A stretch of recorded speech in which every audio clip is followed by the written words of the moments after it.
Hello friends, आपका स्वागत है हमारे चैनल एवरी रेन्यू में। दोस्तों, आरआरसी ग्रुप डी एग्जाम 5 सितंबर सेकंड शिफ्ट का भी पेपर समाप्त हो चुका है और अभी तक इसके मैक्सिमम रियल प्रश्न भी आ चुके हैं। तो आइए आज की सेकंड शिफ्ट की फुल पेपर एनालिसिस देखते हैं। सबसे पहले बात करें पेपर के डिफिकल्टी लेवल के बारे में, तो देखिए जितने छात्रों से मैंने बातचीत की है यहाँ पे पेपर की डिफिकल्टी लेवल मॉडरेट लेवल की बताई जा रही है और कुछ छात्र के तो कहने हैं कि टफ लेवल के प्रश्न यहाँ पे आए थे।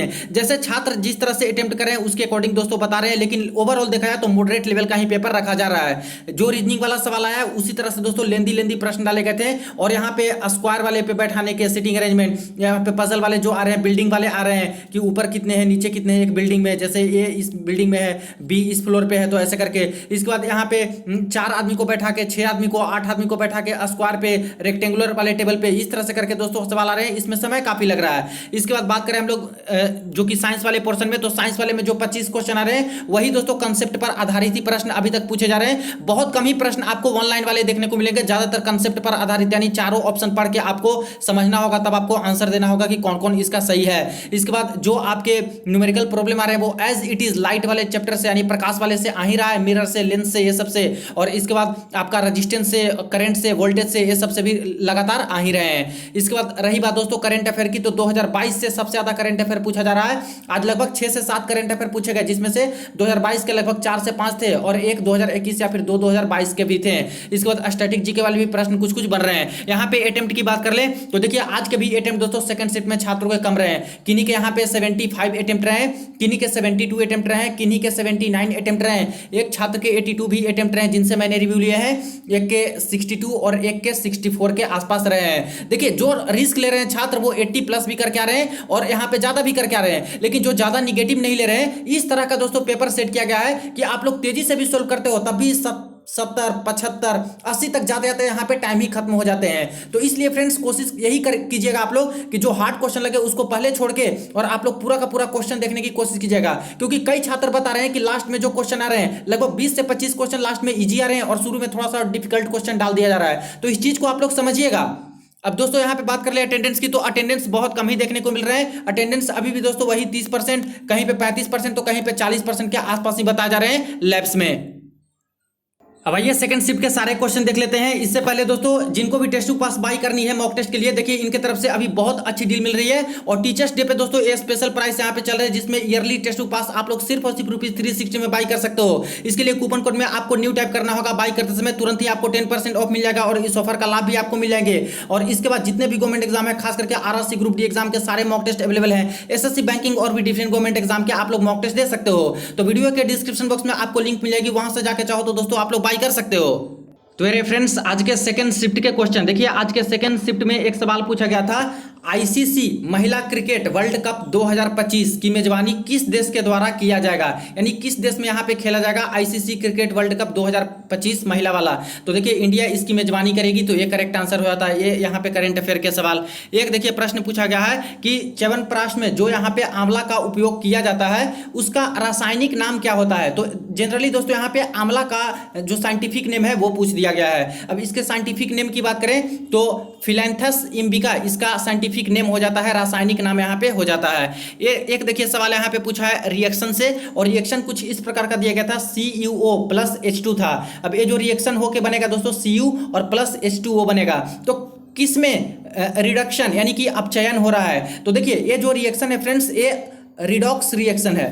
रिडॉक्स रिएक्शन है क्योंकि इसमें ऑक्सीडेशन भी हो रहा है और रिडक्शन भी हो रहा है। अब देखिए Cu के साथ O जुड़ा है, लेकिन यहाँ पे जो रिएक्ट करके प्रोडक्ट बना तो यहाँ पे Cu हो गया, यानी ऑक्सीजन हट गया। तो ऑक्सीजन के हटने को क्या बोलते हैं, ऑक्सीजन जब हटता है तो उसको हम लोग रिडक्शन बोलते हैं, यानी अपचयन बोलते हैं। तो किसका रिडक्शन हो रहा है, तो CuO जो है इसका यहाँ पे रिडक्शन हो रहा है, अपचयन हो रहा है। अब ऑक्सीडेशन किसका हो रहा है, अगर ये पूछा गया होता तो H2 यहाँ पे है और देखिए यहाँ पे H2 में O जुड़ गया, तो ऑक्सीजन का जुड़ना बोलते हैं हम लोग ऑक्सीडेशन। तो इसका दोस्तों H2 का क्या हुआ है, ऑक्सीडेशन हुआ है। तो टोटली जो रिएक्शन है वो रिडॉक्स रिएक्शन है, जिसमें ऑक्सीडेशन प्लस रिडक्शन दोनों हो रहे हैं। एक देखिए यहाँ पे प्रश्न पूछे हैं, इनमें से कौन शुद्ध रक्त यानी कि प्योर ब्लड को ले जाता है, कैरी करता है, यह सवाल पूछा था। तो ब्लड से रिलेटेड आपके यहाँ पे सवाल आए हैं। तो पल्मोनरी वेन्स जो होते हैं यानी कि फुफ्फुस शिरा जो होते हैं वो यहाँ पे प्योर ब्लड शुद्ध रक्त को यहाँ पे कैरी करता है, ले जाता है। एक सवाल देखिए दोस्तों पूछा गया है कि अनुच्छेद 15 में क्या है। तो आर्टिकल 15 यहाँ पे पूछी गई है जो कि समानता का अधिकार है, जिसमें बताया गया है कि धर्म, जाति, लिंग, नस्ल व जन्म स्थान के आधार पर किसी के साथ भेदभाव नहीं होना चाहिए। तो ये दोस्तों बताया गया है आर्टिकल 15 में, अनुच्छेद 15 में। एक देखिए यहाँ पे प्रश्न आए हैं, इनमें से कौन सा कथन सही है। अब ये स्टेटमेंट वाले प्रश्न थे जिसमें पूछा गया था कि कौन सा सही है इसमें से, और ये भी पॉलिटी का सवाल था।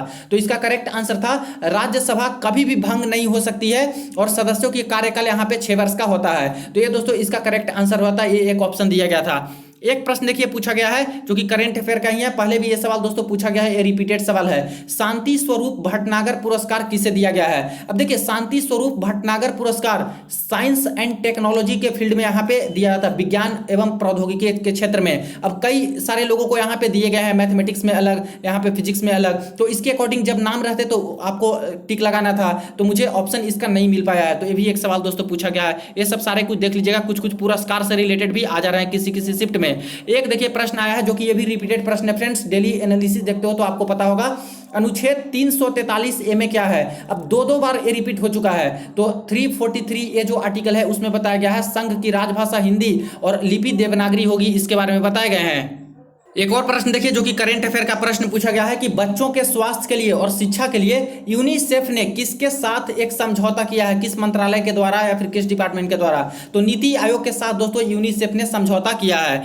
एक प्रश्न देखिए पूछा है, बारिश का देवता किसको बोलते हैं, यानी कि कौन से भगवान को है जो कि बारिश का देवता बोलते हैं। और एक सवाल भेजा गया है कि हंस की सवारी किस देवता का है। अब देखिए फ्रेंड्स दोनों हम लोग देख लेते हैं। अगर बारिश की देवता की बात करें तो इंद्र भगवान को यहाँ पे बारिश का देवता मानते हैं, और हंस की सवारी की बात करें तो माँ सरस्वती को हम लोग हंस की सवारी का यहाँ पे देवता बोलते हैं। अब दोस्तों किस तरह से सवाल आया था आप लोग जरूर बताइएगा इसके करेक्ट क्वेश्चन, हालांकि ये दोनों भेजे गए हैं तो दोनों मैंने डिस्कस कर दिया। एक देखिए अगर यहाँ पे दोस्तों इंद्र की बात कर ले कि इंद्र का सवारी क्या होता है, तो यहां पे इनका हाथी होता है, एरावत हाथी माना जाता है। एक देखिए प्रश्न पूछा गया है, छठ पूजा में किस देवता की पूजा की जाती है। तो जो छठ पूजा होता है पॉपुलरली बिहार और यूपी में, तो सूर्य देवता की उपासना इसमें की जाती है। एक देखिए प्रश्न पूछा है, भूगोल का जनक किसे कहा जाता है, यानी फादर ऑफ जियोग्राफी किसे कहा जाता है। अब देखिए फ्रेंड्स हिकेटियस को फादर ऑफ जियोग्राफी बोलते हैं, लेकिन कहीं कहीं पे दोस्तों इरेटोस्थनीज भी आपको नजर आ जाएंगे फादर ऑफ जियोग्राफी में। अब देखिए जब ऑप्शन दिए गए होंगे उसके अकॉर्डिंग आपको सही करना होता है, क्योंकि बहुत सारे पहले भी दोस्तों इस तरह के सवाल बने हैं। तो कभी भी ऑप्शन में ये दोनों साथ में नहीं देता है, तो या तो हिकेटियस दिया होगा या तो दोस्तों इरेटोस्थनीज दिया गया होगा। तो आप लोग बताइए कि कौन सा ऑप्शन था दिया। लेकिन बात करें कि जो बिल्कुल विस्तृत तरीके से अच्छे से भूगोल की जनक की बात करें तो हिकेटियस ने ही डिफाइन किया था सारा कुछ जो कि आपके भूगोल में आते हैं उसके रिगार्डिंग, तो हिकेटियस को माना जाता है।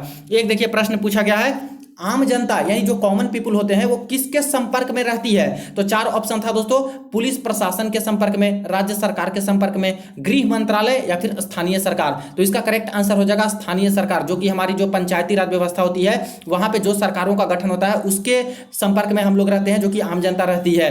एक देखिए यहाँ पे प्रश्न पूछा है, एक केमिकल रिएक्शन दिया था और किस प्रकार का रिएक्शन है ये पूछा था। और ये तो दोस्तों हर शिफ्ट में ही आ रहा है, रिएक्शन दे देगा और बोलेगा कि कॉम्बिनेशन रिएक्शन है, डिस्प्लेसमेंट रिएक्शन है, डीकंपोजिशन रिएक्शन है या फिर डबल डीकंपोजिशन रिएक्शन है। तो उसके अकॉर्डिंग आपको बताना होगा। एक देखिए प्रश्न पूछा है, अवतल दर्पण में वस्तु अगर 15 सेंटीमीटर है और फोकस की दूरी 10 सेंटीमीटर है तो प्रतिबिंब कहां पर और कैसा बनेगा। अब देखिए डेटा में हो सकता है कि चेंजिंग हो, लेकिन दोस्तों ये वाले फॉर्मूला पे अवतल दर्पण यानी कि कनकेव मिरर है, इस पे दोस्तों पूछा गया था कि वी यानी कि इमेज कहां पे बनेगी। अब यहां पे सोल्व करें तो जो अवतल दर्पण यानी मिरर जो फॉर्मूला होता है 1/f बराबर होता है 1/v माइनस 1/u। और कभी भी अवतल दर्पण में बात करें तो u जो होता है ऑब्जेक्ट, वो दोस्तों कार्टेशियन साइन के अकॉर्डिंग हम लोग माइनस में लेके चलते हैं। और इसका फोकल लेंथ की भी बात करें तो ऑलवेज यानी हमेशा दोस्तों निगेटिव ही लेके हम लोग चलेंगे। देखिए प्रीवियस वीडियो में कुछ छात्र बोल रहे थे कि यहाँ पे आपने गलती सोल्व कर दिया है। तो फ्रेंड्स मैं बार बार आपको बता रहा हूं कि जब भी ये सारे जो लेंस वाले और मिरर वाले फॉर्मूला पे जब भी आपके क्वेश्चन आते हैं तो आपके बुक में वहां पे कार्टेशियन साइन के बारे में बताए गए हैं कि कब हम लोग ऑब्जेक्ट डिस्टेंस को माइनस में लेंगे, कब हम लोग इमेज डिस्टेंस को माइनस में लेंगे, कब फोकल लेंथ को हम लोग माइनस में लेंगे, मिरर में फोकल लेंथ माइनस होगा या प्लस होगा, जो हमारी लेंस होती है वहां पे फोकल लेंथ माइनस होगा प्लस होगा। इसको अच्छे से देख के जाना है क्योंकि डायरेक्ट साइन पे आधारित लोग पूछ रहे हैं। दो ऑप्शन रहेंगे, +15 -15, +10 -10, इस तरह से करके, तो कंफ्यूजन हो जाएगा कि माइनस मारे या फिर प्लस मारे। तो साइन याद रहेंगे कि किसको हम लोग कैसे साइन लेते हैं, तो यहां पे सही करके आइएगा। तो अवतल दर्पण की बात करें तो ऑब्जेक्ट डिस्टेंस हमेशा निगेटिव लेते हैं, और यहां पे फोकल लेंथ की बात करें दर्पण में तो यहां पे दोस्तों ये भी फोकल लेंथ हमेशा निगेटिव लेते हैं। तो इसको हम लोग बैठा देंगे फॉर्मूला पे, तो 1/v बराबर हो जाएगा यहां पे 1/f - 1/u, इतना हो जाएगा। अब इसमें मान लेते हैं 1/f तो दिया है कितना 10, तो 1/-10, और इसको माइनस को छोड़ देंगे, फिर ये दिया है 15, तो u माइनस में लेते हैं तो ये होगा -15, तो माइनस माइनस ये तो प्लस हो जाएगा, तो ये टोटली हो जाएगा कितना 1/10 + 1/15, इतना हो गया। तो इसका एलसीएम आएगा 30, तो 10 दिया 30 माइनस में और प्लस 15 दूना 30, तो इतना आ गया। यानी कि ये कितना आ गया -1/30, -1/30 इतना आ गया। यानी जो इमेज हमारी बनेगी वो दोस्तों -30 पे बनने वाली है। तो देख सकते हो कि जो हमारी प्रतिबिंब की डिस्टेंस है वो हमारी पता चल गई, और माइनस में है यानी कि दोस्तों ये इन्वर्टेड बनेगा, नीचे की ओर ये बनेगा, और ऑब्जेक्ट देखिए 15 सेंटीमीटर का है, इमेज 30 सेंटीमीटर का बना है, यानी ये बड़ा बनेगा जो है ऑब्जेक्ट से, ये इमेज जो है बड़ा बनेगा, और रियल बनेगा और उल्टा बनेगा। तो इस तरह से इसका निकल जाता। एक प्रश्न देखिए पूछा है, उत्तल लेंस में वस्तु अगर 20 सेंटीमीटर पे है और फोकस की दूरी 15 सेंटीमीटर में है, तब प्रतिबिंब कहां पे और कैसा बनेगा। देखिए अभी लेंस आ गया, तो लेंस फॉर्मूला से हम लोग देखेंगे और वही चीज दी गई है, और इमेज वाला पूछा जा रहा है, तो 1/f होता है इसका, 1/v - 1/u होता है। अब इसमें ध्यान दीजिएगा, जब भी लेंस हो तो ऑब्जेक्ट डिस्टेंस तो हम लोग निगेटिव में लेंगे ही कार्टेशियन साइन के अकॉर्डिंग, लेकिन दोस्तों फोकल लेंथ जो होता है लेंस का, वो हमेशा फोकल लेंथ पॉजिटिव में हम लोग लेके चलते हैं। तो इस बात का ध्यान दीजिएगा, अब सोल्व हो जाएगा। तो यहाँ पे 1/v निकालना है, तो 1/v बराबर हो जाएगा 1/f + 1/u, ये निकल के आ जाएगा। अब f हम लोग पॉजिटिव में लेंगे तो f हमारी कितनी है, f दी गई है 15, तो 1/15 और प्लस, और u माइनस लेंगे तो ये हो जाएगा 1/-20, तो टोटली निकल के आ गया 1/15 - 1/20, ऐसे हो जाएगा। तो इसको हम लोग एलसीएम लेंगे तो कितना आ जाएगा 60 आ जाएगा, 15 × 4 = 60,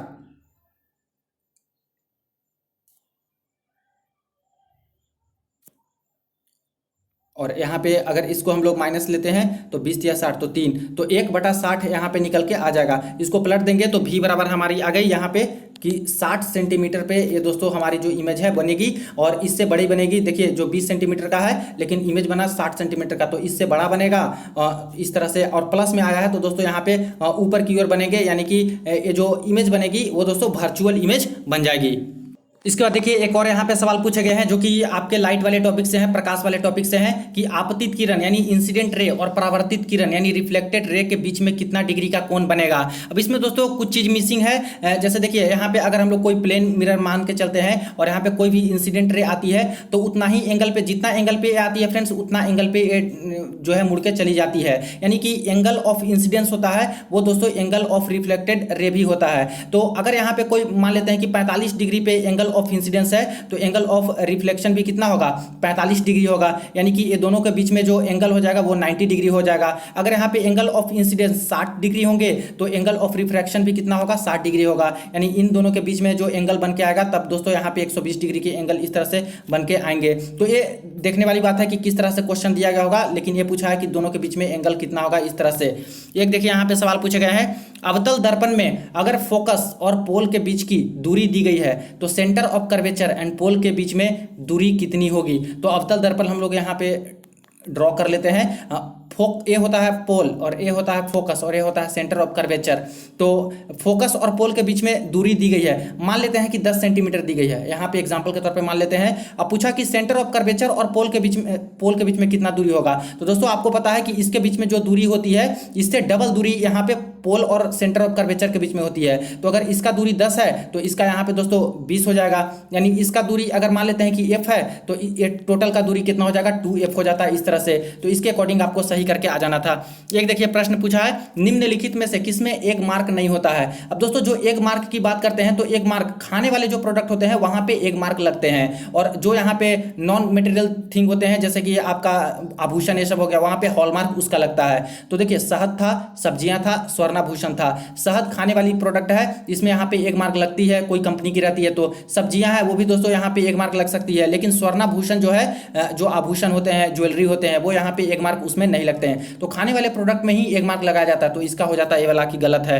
एक देखिए प्रश्न पूछा है, मेंडली पीरियोडिक टेबल के बारे में कौन सा कथन गलत है, गलत वाला पूछा था। अब यहाँ पे देखिए फ्रेंड्स, आवर्त सारणी से भी हर शिफ्ट में सवाल आ रहे हैं। एक ऑप्शन भेजे गए हैं कि मेंडलीफ ने शुरुआत में 63 तत्व को खोजे थे, तो 63 एलिमेंट की इन्होंने खोज की थी, बिल्कुल सही है।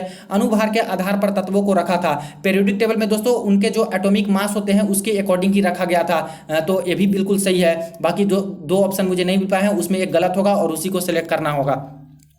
एक प्रश्न देखिए यहाँ पे पूछा गया है, साइक्लोक्लोरोपेंटेन में कितने सिंगल बॉन्ड होते हैं। अब साइक्लोपेंटेन है लेकिन उसमें एक क्लोरीन भी जोड़ दिया गया है, तो साइक्लोक्लोरोपेंटेन कितना सिंगल बॉन्ड होगा। तो सबसे पहले तो हम लोग इसका स्ट्रक्चर बनाएंगे, तभी हम लोग निकाल पाएंगे कि 9 होगा कि 12 होगा कि 15 होगा या फिर 18 होगा। तो पहले तो हम लोग पेंटेन बना लेते हैं। तो ये रही हमारी पेंटेन, यानी 5 से बनेगी वो पेंटेन होगा। सभी जगह पे यहाँ पे कार्बन होगा, ठीक, यहाँ पे कार्बन है। तो एक कार्बन जो है 2 बॉन्ड से ऑलरेडी जुड़ा हुआ है। जैसे एक कार्बन की बात करें तो इससे जुड़ा है, इससे जुड़ा है, लेकिन इसके पास 2 और खाली है, तो 2 हाइड्रोजन।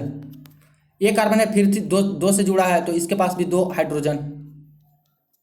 यहाँ भी इसके पास 2 हाइड्रोजन, यहाँ भी इसके पास 2 हाइड्रोजन, और ये बच गया यहाँ पे भी 2 हो जाएगा, लेकिन 1 हाइड्रोजन। और एक बोला है क्लोरो, तो 1 हाइड्रोजन को रिप्लेस करके क्लोरीन डालेंगे तो क्लोरो हो जाएगा। अब हम लोग जोड़ लेंगे कि कितना यहाँ पे सिंगल बॉन्ड है। तो देखिए सबसे पहले तो ये वाला एक सिंगल बॉन्ड हो गया, 1 2 3 4 5 तो इसमें हो गया। और बाकी देखिए सभी जगह पे 2 5 इधर हो गया। तो यहाँ पे देखिए 6 7 8 9 10 11, इसके बाद यहाँ पे हाइड्रोजन क्लोरीन 12 13 14 और 15। तो टोटल दोस्तों यहाँ पे 15 सिंगल बॉन्ड हो जाएगा साइक्लोक्लोरोपेंटेन में। और सिर्फ क्लोरोपेंटेन भी रहता तब भी दोस्तों यहाँ पे क्लोरीन के जगह हट के H आता, तो फिर भी वहाँ पे 15 रहता। इस अकॉर्डिंग जो सोल्व करके आए होंगे, बना लिए होंगे स्ट्रक्चर, वो यहाँ पे सिंपली लगा दिए होंगे कि 15 इसमें सिंगल बॉन्ड होगा, एकल बंधु। एक देखिए प्रश्न यहाँ पे पूछा था, मोंटेग्यू चेम्सफोर्ड सुधार कब हुआ था। तो मोंटेग्यू चेम्सफोर्ड सुधार के बारे में यहाँ पे बोले गए हैं, रिफॉर्म के बारे में। तो 1919 ईस्वी में दोस्तों ये सुधार लाया गया था। 1909 में बात करें तो यहाँ पे मार्ले मिंटो सुधार लाया गया था 1909 ईस्वी में। तो मोंटेग्यू चेम्सफोर्ड 1919 में। एक देखिए यहाँ पे प्रश्न पूछा था कि 3 जनवरी 2006 को मंगलवार है, तो 15 जून 2010 को कौन सा दिन होगा। अब एक कैलेंडर का सवाल पूछा है, फर्स्ट शिफ्ट में कोई भी कैलेंडर का नहीं था, अभी कैलेंडर का पूछा गया है। तो सिंपल सा ही है, देखिए यहाँ पे 3 जनवरी 2006 को, तो 15 जून 2010 को पूछा, यानी उसके आगे वाले ईयर का पूछ लिया गया है। एक देखिए यहाँ पे प्रश्न पूछा गया है, 2 रजिस्टेंस 8 ओम और 10 ओम की पैरेलल समांतर, यानी कि समांतर में जोड़ने पर कितना प्रतिरोध होगा। अब देखिए समांतर में जोड़ दे या फिर सीरीज में जोड़ दे दोस्तों, श्रेणी में आपको पता है कि कैसे निकालने हैं। तो पैरेलल में करना है तो 1/8 प्लस 1/10 यहाँ पे कर देंगे। इसका एलसीएम आएगा कितना, 40 आ जाएगा, 8 × 5 = 40 और प्लस यहाँ पे 10 × 4 = 40, इतना इसको पलट देंगे तो 40 बटा हो जाएगा 9। और ये हमारी निकल के आ गई कितना, रजिस्टेंस जो कि पैरेलल वाली। इसको सोल्व कर देंगे तो और भी यहाँ पे 9 × 4 = 36 और इस तरह से यहाँ पे 4 पॉइंट समथिंग यहाँ पे ओम है, निकल के आ जाएगा। अब नेक्स्ट देखिए, एक सवाल इस तरह से पूछा गया है कि 2 रेजिस्टेंस दिए गए थे R1 एंड R2, और यहाँ पे पूछा गया दोस्तों कि V1 × I1 बटा V2 × I2। सॉरी यहाँ पे लग रहा है मुझे गड़बड़ी लग रही है, हो सकता है कि इसको V1 × I2 और डिवाइडेड बाई V2 × I1 यहाँ पे पूछा गया होगा कि इसका रेशियो क्या होगा। तो देखिए ओम्स लॉ पे इसको आप लोग निकाल सकते हो। जैसे मान लेते हैं कि R1 हमारी एक रेजिस्टेंस, एक प्रतिरोध है जो कि 10 ओम की है, और सेकंड जो रेजिस्टेंस है वो हमारी 20 ओम की है। तो यहाँ पे R1 निकालते हैं तो R1 बराबर होता है V1 बटा I1 और R2 बराबर होता है V2 बटा I2। अब इसको हम लोग रेशियो में निकाल देंगे तो V1 इसको क्रॉस मल्टीप्लिकेशन करेंगे तो ये I2 ऊपर चला जाएगा और V2 नीचे आ जाएगा, यानी कि कितना आ गया, V1 × I2 divided by V2 × I1, और इसी का रेशियो पूछा। तो ये डायरेक्टली होता है कि R1 बटा R2 इतना ही। तो मान लेते हैं कि 10 ओम है और 20 ओम, तो इसका जो रेशियो होगा वो क्या होगा, सिंपली जो हमारी रेजिस्टेंस दी गई है उसको हम लोग डिवाइड कर देंगे, यानी 1:2 में यहाँ पे आंसर आ जाएंगे। अब देखिए इसमें किसी तरह का भी पूछ ले आपको, जैसे कोई भी रेजिस्टेंस देके आपको पूछ ले कि अगर वोल्टेज इतना है, करंट इतना है पहले वाले में, फिर दूसरा में वोल्टेज इतना है, करंट इतना है, तो निकालना है तो कैसे निकालेंगे, तो इसी तरह से R1 बटा R2 निकाल देंगे। कभी कभी दोस्तों यहाँ पे V1 बटा V2 का पूछ दिया जाता है तो I दिया रहेगा, I1 और R1 दिया रहेगा और I2 और R2 दिया रहेगा, यानी एक रेजिस्टेंस और उसमें करंट और दूसरी रेजिस्टेंस और उसमें बहने वाली करंट। तो इसके अकॉर्डिंग निकाल देंगे कि V1 बटा V2 यानी V1 बराबर I1 R1 और डिवाइडेड बाई I2 R2, इस तरह से करके। कभी कभी ऐसा भी बोलता है कि जो सर्किट है उसमें करंट सेम टू सेम बह रही है लेकिन रेजिस्टेंस सिर्फ अलग है, तो इसमें हो जाता है कि V1 बटा V2 निकालने के लिए बोला जाए तो I इंटू R1 और फिर से I इंटू R2, इस तरह से। तो I यहाँ पे कट जाएगा क्योंकि एक ही करंट बह रही है तो कोई इसका मतलब नहीं है, तो जितना रेजिस्टेंस का यहाँ पे दिया रहेगा उसके अकॉर्डिंग ही रेशियो में यहाँ पे निकल के आ जाएंगे। तो इस तरह से आपको निकाल लेना था। इसको सुधार कर लीजिएगा, V1 इंटू I2 शायद होगा और यहाँ पे V2 इंटू I1 होगा, इसका रेशियो पूछा गया होगा तो R1 बटा R2 यहाँ पे आ जाएगा। एक देखिए प्रश्न पूछा है राइट हैंड थंब रूल क्या है। तो देखिए फ्रेंड्स, इससे तो काफी सारे सवाल बन चुके हैं, right hand thumb rule, left hand thumb rule. अब राइट हैंड थंब रूल में बात करें तो यहाँ पे जो हमारी थंब होती है, थंब जो होती है अंगूठा, वो फोर्स दिखाता है कि फोर्स किस तरफ लग रहा है। फोर फिंगर जो हमारी होती है तर्जनी उंगली, ये यहाँ पे मैग्नेटिक फील्ड दर्शाता है कि जो चुंबकीय प्रभाव है, फील्ड है, वो किस तरफ है। और जो मिडिल फिंगर होती है, मध्यम जो हमारी फिंगर होती है उंगली, वो दिखाती है डायरेक्शन ऑफ करंट कि करंट किस तरफ बह रही है। तो ये हो जाता है इसका। एक प्रश्न देखिए पूछा है पीरियोडिक टेबल के ग्रुप 2 के तत्वों का वैलेंसी यानी कि संयोजकता कितना होता है। तो पीरियोडिक टेबल जो है दोस्तों उसमें यहाँ पे पूछ लिया है जो ग्रुप 2 में है, ग्रुप 2 में जो एलिमेंट होते हैं उसका वैलेंसी कितना है। तो देखिए ग्रुप 2 में जो एलिमेंट आते हैं उन सभी का जो वैलेंसी होता है, संयोजकता होता है, वो 2 ही होता है वैलेंसी, तो 2 इसका आ जाता है। एक प्रश्न देखिए पूछा गया है कि पौधों में फलों का निर्माण कैसे होता है। अभी दोस्तों अच्छा सवाल था, इसमें यहाँ पे 4 ऑप्शन दिए गए थे और उसको भी थोड़े अच्छे से इलेबोरेट करके दिए गए थे। तो जिनको पूरे से प्रोसेस यहाँ पे पता है प्लांट वाला, और प्लांट से दोस्तों बहुत ज्यादा सवाल ये लोग पूछ रहे हैं, इसीलिए आगे आने वाले जिनके शिफ्ट में भी एग्जाम है, प्लांट वाला जो बायोलॉजी का टॉपिक है उसको बिल्कुल अच्छे तरीके से आप लोग सारे के सारे पढ़ लीजिएगा। और 10th क्लास की जो एनसीईआरटी वाली बुक है या फिर सीबीएसई वाली, उसी से ही आपके सवाल बन रहे हैं। तो पौधों में फलों का निर्माण कैसे होता है, ये दोस्तों एक सवाल आया। एक देखिए प्रश्न पूछा है जो कि बोला गया था कि इनमें से गलत कौन सा है। जैसे पीएच मान दिया गया था, बोला गया था इनमें से गलत कौन सा है, तो मैंने सही सही यहाँ पे लिख दिया है, उसमें गलत गलत भी दिया गया था। जैसे विनेगर की बात करें तो यहाँ पे 2 से 3 पीएच होती है। ह्यूमन बॉडी की बात करें, मानव जो शरीर होती है, तो 7.3 से 7.5। एसिड रेन की बात करें तो 4 से 5 के बीच में, और सलाइवा की बात करें जो होती है तो 6 से 7.5 के बीच में होती है। अब देखिए गलत कहाँ पे दिया गया था, ह्यूमन बॉडी का दोस्तों यहाँ पे 6 से 7.5 दे दिया गया था, और एसिड रेन का यहाँ पे गलत दे दिया था 7.5 के बराबर, तो ये वाला गलत ऑप्शन हो जाता, लेकिन यहाँ पे मैंने सही सही लिख दिया है। तो ये दोस्तों पीएच के अकॉर्डिंग भी सवाल आपके बने हैं। एक देखिए प्रश्न आया है कि पौधों में फूड कहाँ पे स्टोर किया जाता है, जो भोजन होता है पौधों में वो कहाँ पे जो स्टोर करके रखा जाता है। तो पैरेनकाइमा होता है, वहाँ पे दोस्तों फूड स्टोर होते हैं।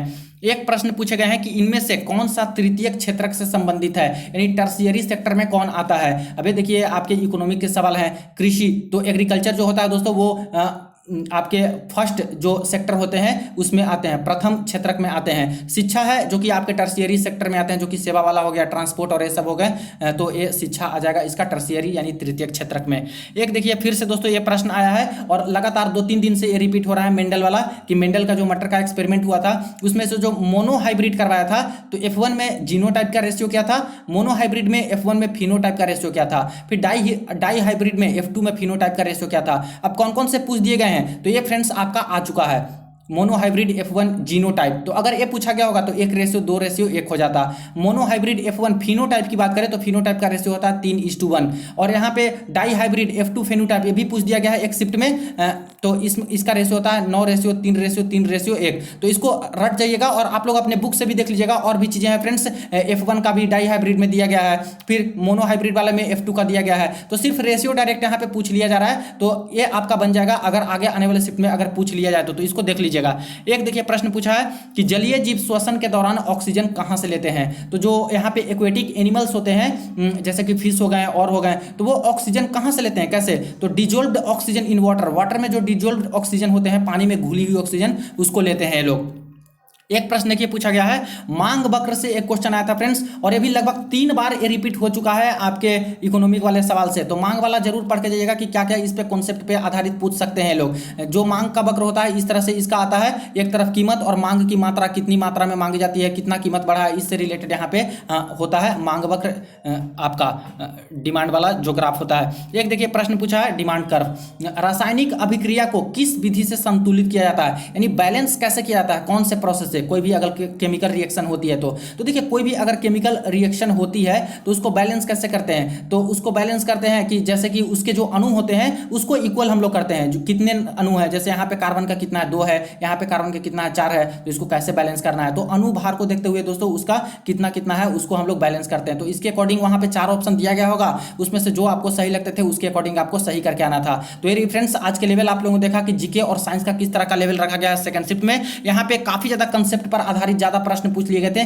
टाइम बहुत जा रहा है छात्रों को दोस्तों, यहाँ पे ज्यादा अटेम्प्ट नहीं ले पा रहे हैं। रीजनिंग की बात करें तो रीजनिंग में वही लगभग 6 से 7 क्वेश्चन पजल और आपके सिटिंग अरेंजमेंट वाले आए हैं। यहाँ पे दोस्तों कैलेंडर वाला भी एक सवाल आया है, आपका कोडिंग डिकोडिंग सवाल आया है, डायरेक्शन वाले 2 सवाल आ रहे हैं, तो उसमें भी थोड़ा समय लग रहा है। जो मैथमेटिक्स की बात करें तो मैथमेटिक्स भी थोड़ा सा दोस्तों अभी क्वेश्चन जो है लगभग 2 से 4 क्वेश्चन अभी के शिफ्ट में डिफिकल्ट लेवल का पूछ दिया गया था, जिसमें समय काफी गए हैं। हालांकि फर्स्ट शिफ्ट में तो लगभग 6 से 7 क्वेश्चन डिफिकल्ट दे दिए गए थे, जिसमें बहुत टाइम गया है। तो इस तरह से दोस्तों आप लोग देख के जाइएगा और बाकी अच्छे से प्रिपरेशन कीजिए। चलिए मिलते हैं हम लोग थर्ड शिफ्ट की एनालिसिस में। वीडियो को ज्यादा से ज्यादा आप लोग शेयर कर दीजिएगा, चैनल को सब्सक्राइब कर दीजिएगा। चलिए मिलते हैं नेक्स्ट वीडियो में नेक्स्ट अपडेट में।